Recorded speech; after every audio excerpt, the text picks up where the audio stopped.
Okay guys, welcome back. This is officially my third video on inner power. In today's video, I'm going to be talking a little bit more about what I touched on in my first video, addiction and understanding love. And this one's going to be a little bit more of an emphasis on love and how I see love itself. Now, before I go on, I want to just make sure we're clear on what I mean by love. And by love, I mean not the love you have for your girlfriend or your parents, your family, your dog, or a video game, whatever it might be, which are all good things. Don't get me wrong, that's great to have in your life. But I mean more about just that unconditional love and that acceptance of yourself, just that general joy and happiness. And that I think is essential to our growth, right?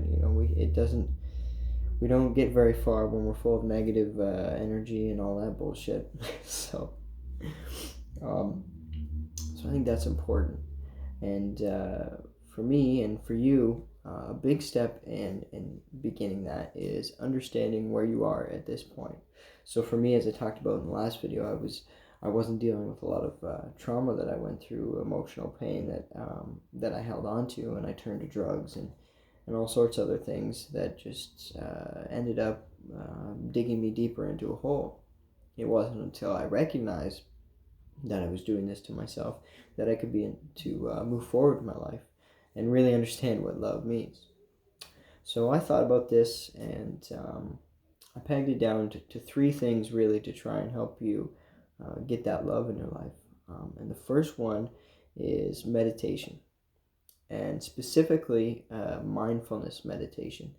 And this has to do with understanding where you are at this moment.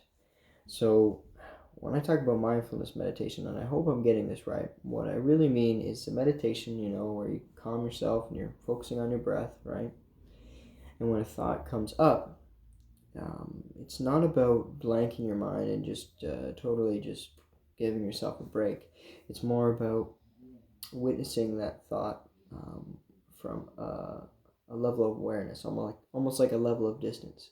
So when this thought comes up, whatever it may be, good or bad, and thought about an embarrassing moment or a family member that you had a really good time with last weekend, when you see that thought, just being aware of it, kind of where it came from, what started it, the emotions behind it, and then without holding on to it too much, not getting attached to it, just letting it go with the breath, right? Just kind of passing it on, being aware of the thoughts. And this will help to train your mind to do that even when you're not meditating, right? You get yourself into the habit.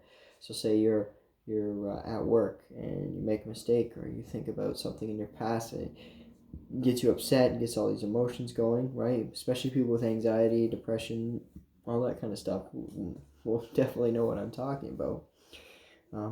It'll enable you to kind of recognize it, accept it for what it is, and you can either deal with it in the moment or you can move on. If it's not the time for you, then you need to just, okay, I'm going to set this time later on today to really think about this and understand it. And I think that's really important to understand where you are. So for the second one, and for me, this is the most important one for me in my life right now, and that is learning to truly express yourself, and accept yourself for who you are. And that one was a tough one for me. That one was basically since I started meditating and all that kind of stuff. That's the one that really helped me back, because I wasn't accepting of who I was and what I was doing and what I was seeing and feeling and all these things. And once I started doing that, I had so much power behind me, so much positive energy just pushed me forward.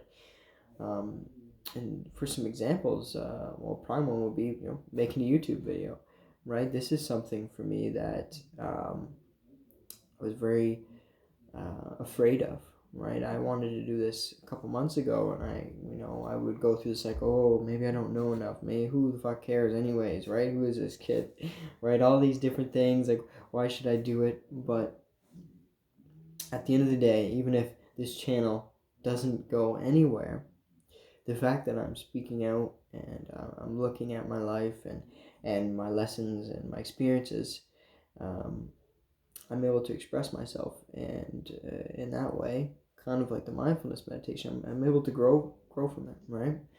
And it also, it just gives me this wonderful feeling of acceptance, to just kind of get it out there and to have people watching it, this kind of thing. Um, Another way you could do that too is through, I like to write journals. So a long time before this, I would, I was having a rough time or even a good time, I would write down in a journal and kind of go through my experiences, right?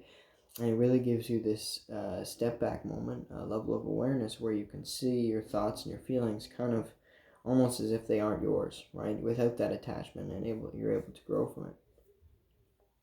The other thing you do, just anything you really love, something that's healthy, right? Instead of expressing yourself through drugs and alcohol and partying and stuff like that.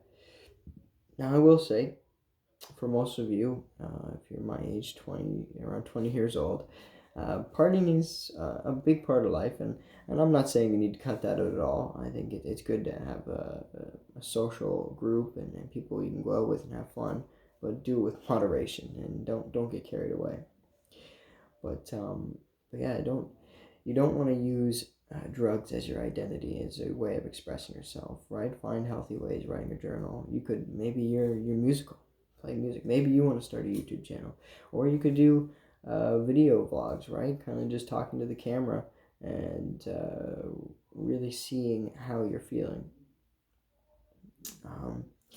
And I think that's about it for that one.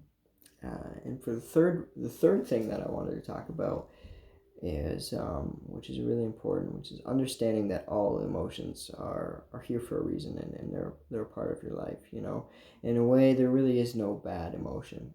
The only way an emotion becomes bad is your relationship to it.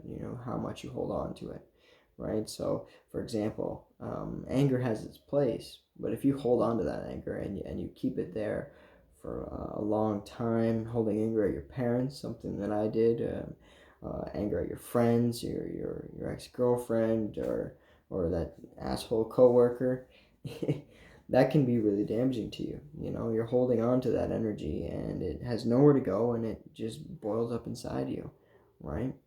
And that can cause all sorts of things. That's the root cause of things like depression and anxiety, right? So you really need to accept that all emotions are there for a reason. And if you are going to start on this journey of trying to create more love in your life, right? Don't get down on yourself when you have a bad day, when you get angry, or when you get upset, or you just don't feel good. You're a human being. That's completely natural. That is just a part of it, right? It's fucking way she goes, right? You can't get mad at yourself for that, right? Just be accepting of your circumstances, and just know that if you really put the effort in, you can get past all of this, and you can grow to a space where those thoughts they just aren't even a thing anymore. There's so many things I can think of back 2 years ago, whatever. It was such a big deal in my mind. I was so caught up on it, so invested in it, right? And then I go through my growth. 5 months later, I look back and I think, well, that was really stupid, right? What was the point of all that? It did me no good. But hey, we all got to start somewhere. And that's really all that I have to say. I'm still going through this journey myself, right? I'm by no means no expert on this. I still get angry. I still have memories that I hold on to, and there's things that I need to get over, but I'm working on it. That's all I can do, right? So I hope this video helped. If you have any questions or anything like that, feel free to lay them down in the comments. And one other thing before I go, I just recently had the most amazing experience. One of the top 10 in my life, for sure. And that experience was LSD acid. And Holy shit. Let me tell you, that was amazing. So that is what my next video is going to be on, and I'm really excited to share that with you guys. It was a big eye-opener for me and my own growth. So I guess I'll see you then, and peace out. Oh.